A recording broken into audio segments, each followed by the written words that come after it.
नेपाली सेनामा सांगठनिक झण्डाहरू विशेष किसिमका कपडा, रङ वा धातुहरूको प्रयोग गरी बनाइएको एक विशिष्ट परिचयात्मक चिन्ह हो झण्डा,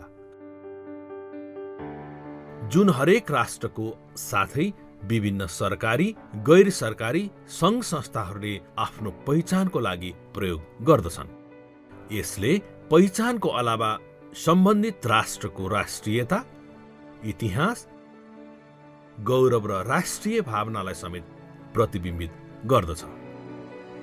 झण्डाको इतिहासलाई केलाउँदा पूर्वीय समाजमा वैदिक तथा पौराणिक कालदेखि नै विभिन्न राजा महाराजाहरूले आफ्ना इष्ट देवी देवताहरूको नाममा शक्तिको प्रतीक मानी प्रयोग गर्ने गरेको पाइन्छ भने पश्चिमी समाजमा रोमन साम्राज्य तथा त्योभन्दा पनि अगाडिबाट आफ्नो मित्र वा शत्रुको फौज पहिचान गर्नको लागि प्रयोग गर्ने गरेको पाइन्छ।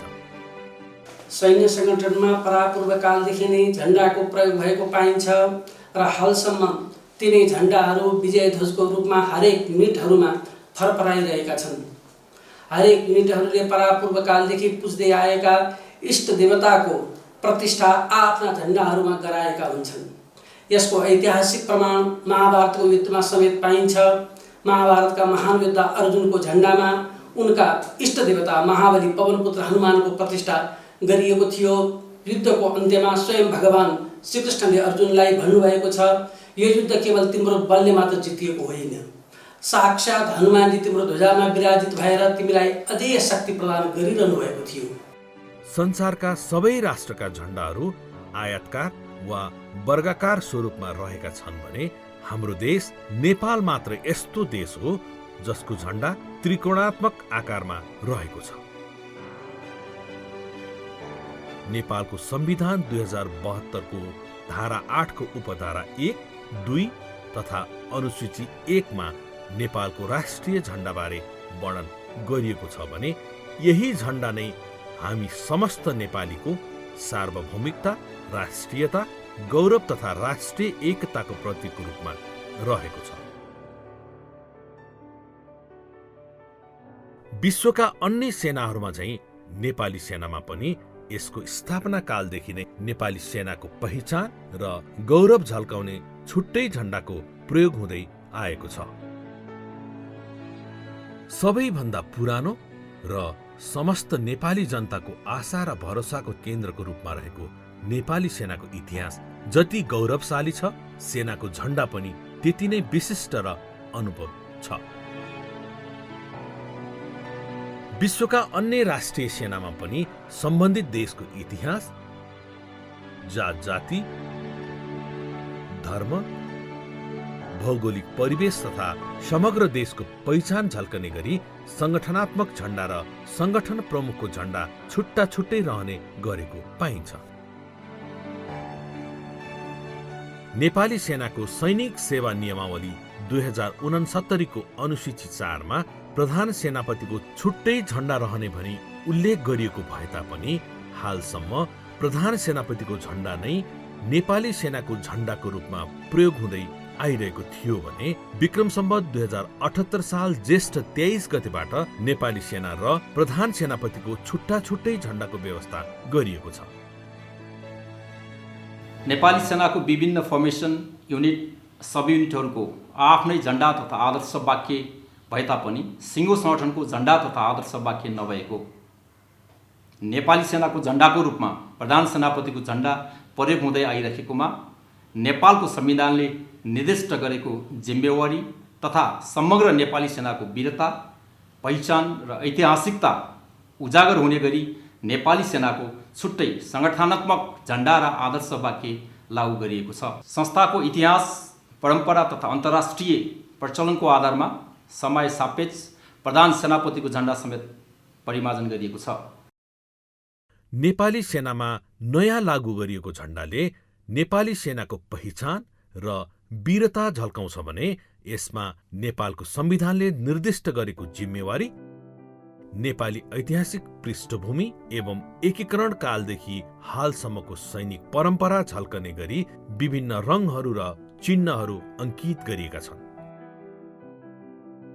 यसको पृष्ठभूमिमा राष्ट्रिय झण्डामा जस्तै वीरता, विजय र सौभाग्यको प्रतीक रातो सिमरिक रङ रहेको छ भने वैभवता, सम्पन्नता, व्यापकता र दिव्य ज्ञान दर्शाउन पीताम्बर रङको किनारा रहेको छ। त्यस्तै राष्ट्रिय झण्डाको सर्वोच्चता र गरिमा दर्शाउन झण्डाको दाहिनातर्फ नेपालको राष्ट्रिय झण्डा आबद्ध गरिएको छ भने नेपाली सेनाको प्रतीक अमोघ शक्तिको आधारशिला षट्कोणभित्र विभिन्न देवी देवता तथा आराध्य देव महादेव तथा पशुपतिनाथको प्रमुख अस्त्र सुनौलो डमरू सहितको त्रिशूलको साथमा अदम्य साहसी कर्मवीर गोर्खालीहरूको बहादुरी र वीरता झल्काउन चाँदी झै चमचमाउने क्रस खुकरी अंकित रहेका छन्। त्यसरी नै झण्डाको शीर्ष भागमा सुनौलो रङको अक्षरमा नेपाली सेना लेखिएको छ भने प्रतीक चिन्हको ठिक तल पीताम्बर रङको घेराभित्र रातो पृष्ठभूमिको रिब्यान्डमा नेपाली सेनाको सार गर्भित आदर्श वाक्य नेपाल रक्षार्थ सम्भवामी युगे युगे सुनौलो अक्षरमा लेखिएको छ, जसको सार नेपाल राष्ट्रको रक्षाको लागि म सिपाही युगौं युगसम्म जन्म लिइरहनेछु भन्ने रहेको छ।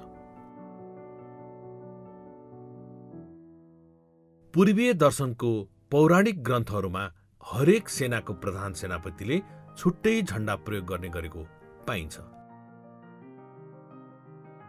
त्यसै गरी नेपाली सेनाको प्रधान सेनापतिको पनि छुट्टै झण्डाको व्यवस्था रहेको छ। हाल परिमार्जित झण्डाले समग्र नेपाली सेनाको वीरता, साहस, युद्धको क्षमता, गोरखकाली माताको शक्ति, विभिन्न फौजहरूको परिचालन तथा नेपालको इतिहासको साथै सैनिक नेतृत्वको बहादुरी, रणकौशलता एवं पराक्रमलाई समेत प्रतिनिधित्व गर्दछ।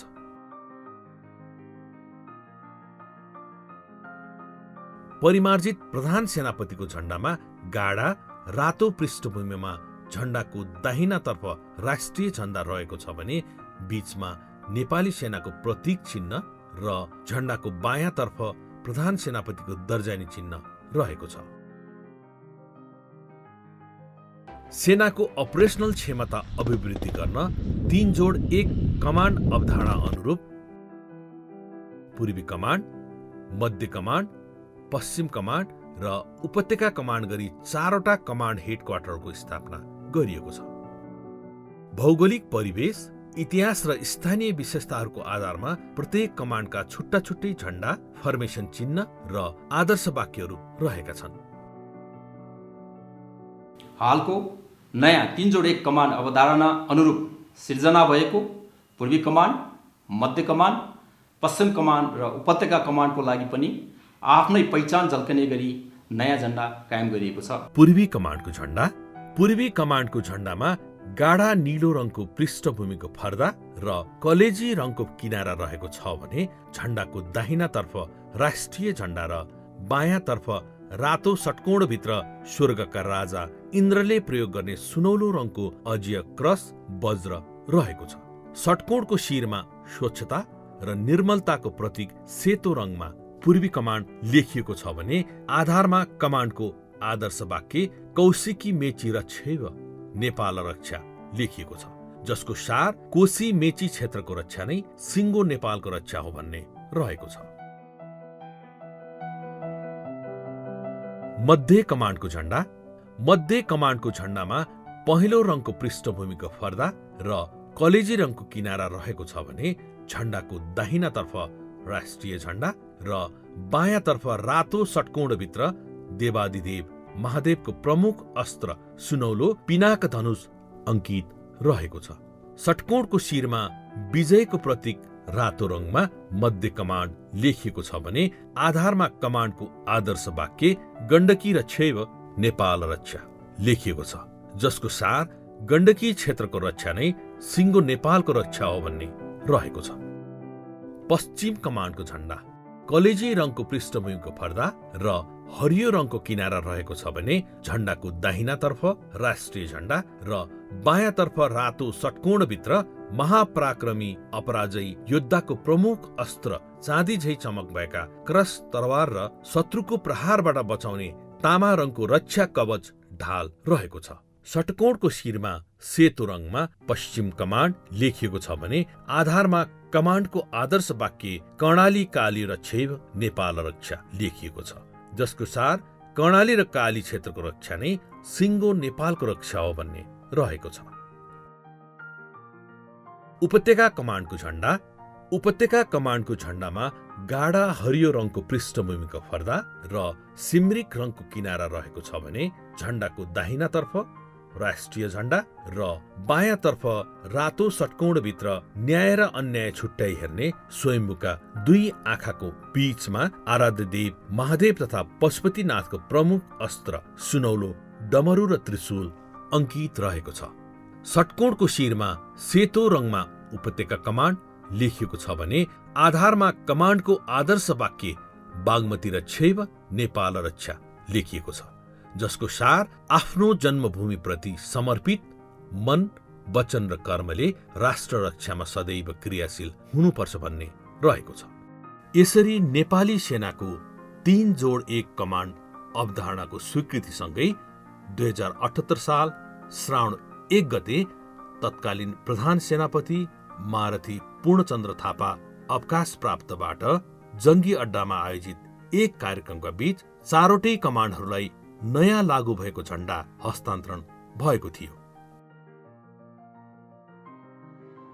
यसैगरी नेपाली सेनाका सम्पूर्ण फर्मेसन, युनिट तथा सब युनिटहरूको आफ्नो आफ्नो परम्परा र इतिहासको आधारमा फरक फरक झण्डा र आदर्श वाक्य रहेको पाइन्छ।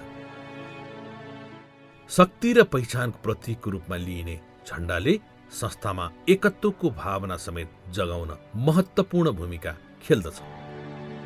राष्ट्रिय झण्डाले सारा देशवासीहरूमा राष्ट्रियताको भावना सृजना गरी समस्त नेपालीहरूलाई एकबद्ध गरे जस्तै नेपाली सेनाको झण्डा पनि समग्र संगठनमा एकता, भातृत्व, त्याग र समर्पणको भावना जागृत गराउनुको साथै संस्थाको शान, मान र गौरव झल्काउँदै शक्तिको मूल स्रोतको रूपमा रही नेपाली सेना तथा राष्ट्रका सिपाहीको हृदयमा समाहित भएर रहेको छ र सदा सर्वदा रहिरहनेछ।